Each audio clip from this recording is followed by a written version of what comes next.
বিটিএসরা সবসময় আর্মিদের যেভাবে অনুপ্রাণিত করে। আমাদের আরএম সে বলেছিল, তুমি যদি সর্বোচ্চ চেষ্টা করো তবে তোমার পক্ষে কোনো কিছুই অসম্ভব নয়। সে আরো বলেছিল, কেউ কুৎসিত হয় না, আমরা শুধু বিচারমূলক সমাজে বাস করি। আমাদের জিন বলেছিল, তুমিই একমাত্র ব্যক্তি যাকে তোমার ভালোবাসা উচিত। সে আরো বলেছিল, যদি সঠিকভাবে বাঁচো তবে একবারই যথেষ্ট।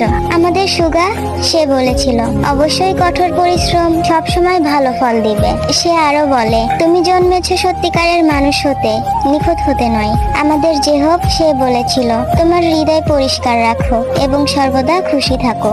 সে আরো বলে, ভয়ের উপর ভিত্তি করে কখনো সিদ্ধান্ত নিও না, সিদ্ধান্ত নাও আশঙ্কা ও সম্ভাবনার উপর ভিত্তি করে। আমাদের জিমিন সে বলে, সবার সাথে ভালো ব্যবহার করো কিন্তু নিজের কথা কখনো ভুলে যেও না। সে আরো বলে, যে স্বপ্নটির পিছনে তুমি এতদিন ছুটে বেরিয়েছো সেটা তুমি কখনোই ছেড়ে দিও না। আমাদের গুড বয় ভি সে বলেছিল, নিজে গর্বিত না হওয়া পর্যন্ত থামবে না। সে আরো বলেছিল, ভুলে যাও কে তোমাকে কষ্ট দিয়েছে, কিন্তু সেই কষ্ট তোমাকে কি শিক্ষা দিয়েছে সেটা কখনোই ভুলে যেও না। আমাদের ছোট মেম্বার জংকুক সে বলেছিল, সফলতার ত্যাগ চাই এবং কঠোর পরিশ্রম তোমার ভাগ্য পরিবর্তন করতে পারে। আমাদের জংকুক আরো বলে, তুমি যদি দুঃখী না হও তবে কখনোই সুখের মর্ম বুঝবে না।